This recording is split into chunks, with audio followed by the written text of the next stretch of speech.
credit to A&M. They did a nice job.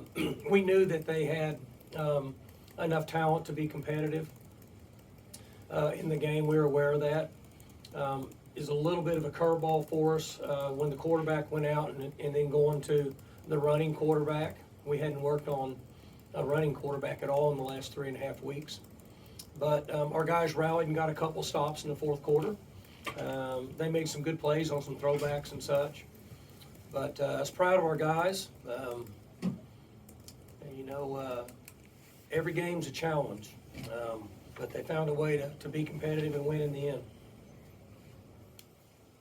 Mike, huge games for Presley and Owens. Did you know you had an advantage with those guys against the A&M secondary? We felt like that we could get the ball out in the flat. They had some different players in, and we felt like that we'd be able to attack that. They made some adjustments in the end of the third and fourth quarter for that, which allowed us to get Ollie to run the ball a little bit more.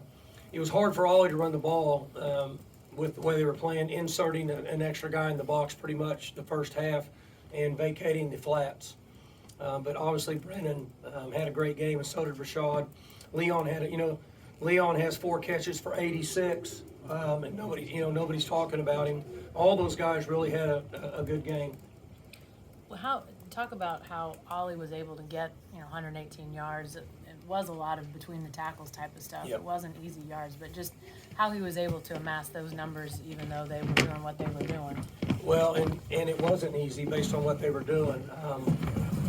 Their defensive coordinator is, in my opinion, is really good. I think he's really smart. They were the #1 defense in the SEC this year. Now they're down some players, but their concept was the same. 3 down, 4 down. They chose to insert a safety to stop the running game, and it was tough.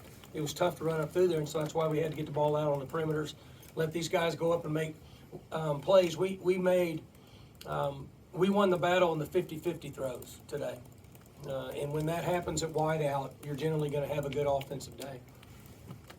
Mike, what does a 10-win season in the grand scheme of things, what does it mean to your program? Well, it's the same thing we talked about a few weeks ago. There's been a lot of talk about the bowls and such, and so we stayed with what our philosophy is going to be. We wanted to have spring practice with about 25% of our practice preparing for what we thought we would see from A&M. And it was difficult, I'll be honest with you, because you're just kind of reaching for what you're going to see. But I also said it's important that you play to win the game. That'll always be important to us. If we're going to compete, whether it's in a bowl game, no matter who's coaching or what's going on or out here in the parking lot, we're going to try to compete and find a way to win. I think that's very, very important for Oklahoma State, and I think it's important for college football.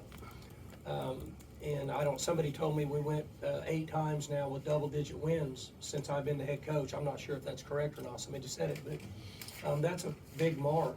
It's not easy to win double-digit games at any level, in particular with college football. And these guys have stayed the course from day one, and they're unselfish, and they practice hard, and it's fun. It's fun to coach them. Mike, what does it mean to get Gunner the touchdown tonight and the run that he got? Well, they had a lot of success in the score zone. From about the 8-yard line in is our score zone, and I watched a couple of days of tape, and we don't know who's playing for them, but they have a number of good players. So either way, they had done a good job with their girth inside, and we had a concept for him. We had 4 or 5 plays where if they wanted to lighten the box, he would run it, and if they wanted to go heavy and press up on him, we're going to throw it. We felt like that we might need that in this game just based on their mass. So we had worked that from day one for 3 weeks. It just worked out in this game that we only got inside the 8 one time. Or I think maybe he ran it in from the 9, whatever it was. The other scores we had were from way out or from the 1-yard line when we wanted to go turbo and plunge it in with Ollie.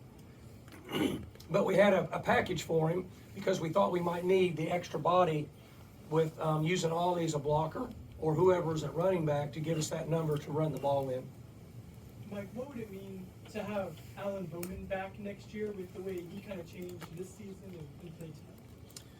Well, we've got a number of guys that are coming back, a large percentage of guys. Now, we still have some that have waivers to go through, so we're not sure where those are at, but the large majority of the players that are on this team that have the chance to come back have said that they want to come back.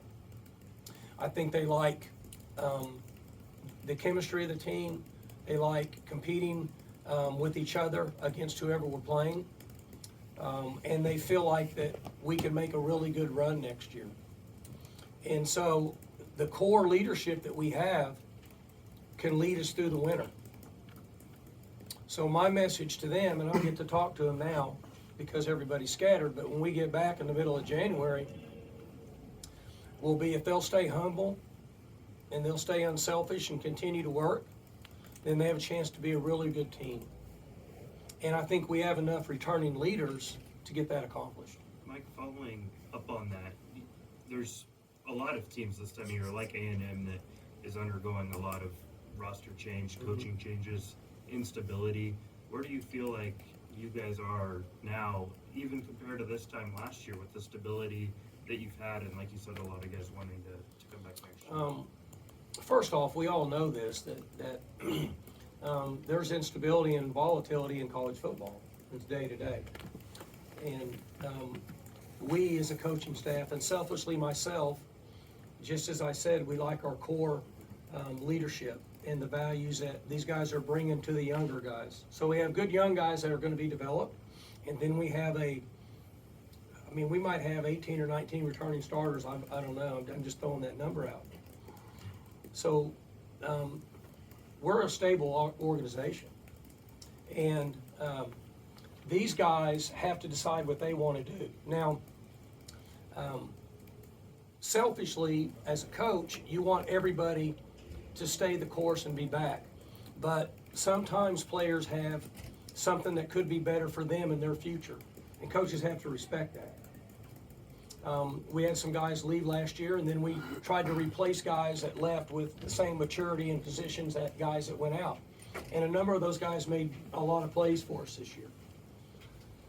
And so that's the way we'll handle it. But we have made adjustments as coaches. I have made adjustments as a head coach in trying to stay ahead of the volatility of college football. And the one thing that we can do as coaches is take care of our players, be upfront and honest with them, and continue with discipline, structure, and accountability and loyalty. And then they make the decision on what they want to do. They play the games, we don't play the games. Rashad, can you? This will be the last couple of questions for Coach, then we'll cut him loose for this, so we can get to the athletes. Well, let's go back to you then, Mike. You get the ball back, they cut it to one-score game with 5 minutes left. Right. And Allen had thrown a couple of picks in the second half, and yet to move the ball, run the clock, you went back to the air. What was behind that decision? They were, they're crashing the gaps, they're coming inside, and they had one and a half extra people in the box. And so, it's a math, football is math, it's a numbers game. We have to trust that we can throw and catch. And there were times last year and early this year that we just tried to force it in there and beat our heads against the wall, and didn't work out for us. So we looked at it as an offensive staff and said, if they're going to do that, there's a difference between one extra guy and trying to run away from him. But when there's a man and a half and even 2 extra guys, you have to throw the ball, because we knew we needed 3 first downs, because they had all their timeouts. So we needed 3 first downs. So my conversation with them is we have to play football and try to use the clock and force them to use their timeouts. And then when there was 4 minutes left, I told the defense, I said, if for some reason we have to punt and they get the ball back, we're ahead by 8 points. So we need to be in an all blitz mode, and we need to roll the dice. And if they score, they score. They got to go for 2 just to tie. We're still going to go to overtime anyway. So we need to force their hand defensively and attack them and see if they can make a play in an all-out blitz mode and try to set them behind the chains. Because at that time, they were going to have maybe 1 timeout, after we got that first down. So that was our plan from about that 340 mark moving forward. Your original question, why did we do it? We felt like we have to trust our guys. We got to throw and catch. Mike, Mike, you talked about 50-50 balls earlier. Mhm. Big piece of that was Rashad. Mhm. Talk about what he meant, not just tonight, but since you moved him into the starting lineup when you had to. Well, I've said this, over the last 9 or 10 games is we've had a few guys on our team that started out down the depth chart, and they worked their way up, and then they took over when we needed them, and they played at a really, really high level. And he's one of them. And continue to make plays. You guys have seen him make plays over the last 2 months of the season, and we trust him.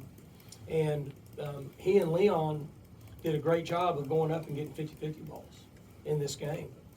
And if you're going to overload the box, you're going to insert safeties, then we have to get the ball and use the width of the field. And then if they're going to press us, you can't use the width of the field. You got to get the ball over the head. It's real simple. Or you're going to be running into an extra man and a half, and usually can mean a long night. They can still play good up front and play good defense with the players that they have. So they made plays. And that's what has to happen in games like this. You have to make plays, find a way to move the ball when they're pressuring the box. hey, Mike, Last question for Coach. just to clarify, with Allen, is his waiver situation still up in the air? You guys don't know what? I haven't heard anything. We talked about this. There's the timeline with them is we don't know Whatever. much. Yeah. So could be 3 days, could be 3 weeks. I mean, I couldn't imagine it would be more than 3 weeks because you have all the other things going on with college football that are now the timelines, but we don't know a lot about what's going on. You like Presley throwing the pass more than Ollie? Well, that he at least threw to our guy. But you know what's interesting on that? Which nothing surprises me with Brennan anymore. And we talked about this. He did a really good job of run, and then go late, which worked. And Brennan started getting pushed sideways and had a little pressure in his face. And he had to throw the ball about 40 yards. I think I counted 42 yards in the air. That's hard to do when you're 5 foot, whatever he is. He can run full speed under this table and not bump his head. And for him to throw that ball like that was really impressive. And then he went up and made a catch. Okay, Coach, thank you.